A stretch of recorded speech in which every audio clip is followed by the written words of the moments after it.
Hi, I'm Lois Haggard from the New Mexico Department of Health.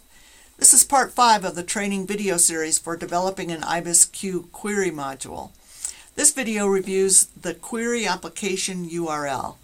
This URL is central to running a query because it is how the IBIS-View application communicates the query request to the backend IBIS-Q application. Understanding it will allow you to debug your queries.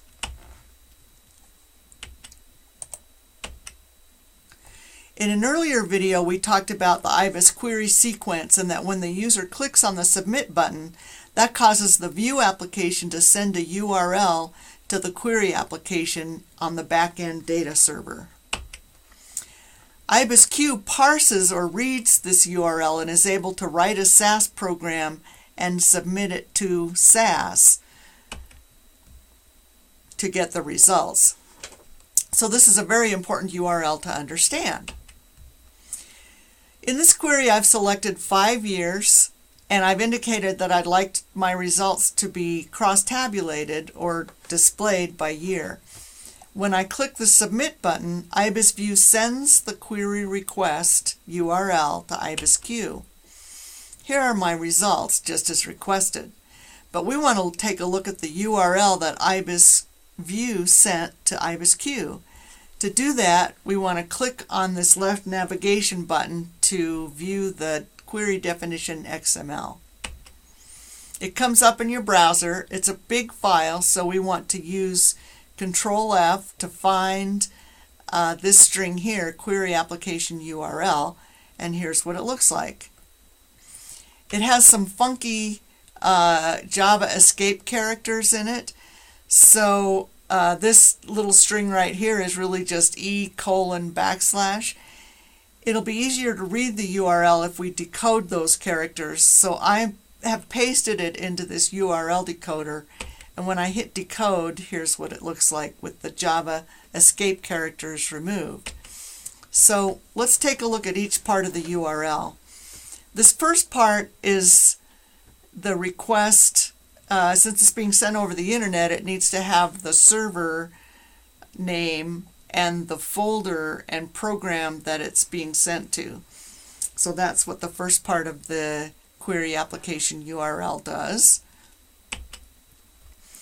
This next part consists of, actually all these parts are name-value pairs. This first name-value pair is config equals, config is the name, equals some value. In this case, the value is the path and name of the .cfg file. We reviewed the CFG file in the 3rd video in this series. Next, we have 2 name-value pairs for the SAS and test parameters. These are special parameters that tell IBIS-Q to return additional information in the results to help with debugging your query. SAS equals 0 is telling IBIS-Q to return nothing additional from SAS. Likewise, test equals 0 is asking for no additional debugging information. SAS equals 1 requests the SAS program to be returned, the program that IBIS-Q wrote. SAS equals 2 requests the log file from running that program. 3 requests the SAS output from running that program. And 4 requests the final TMP SAS data file that SAS returns to IBIS-Q.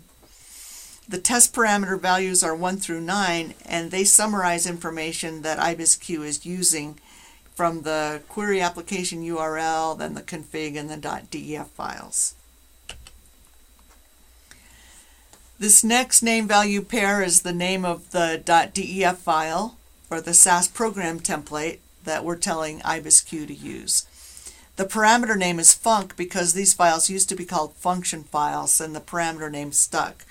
So you might hear them referred to as either func or .def files.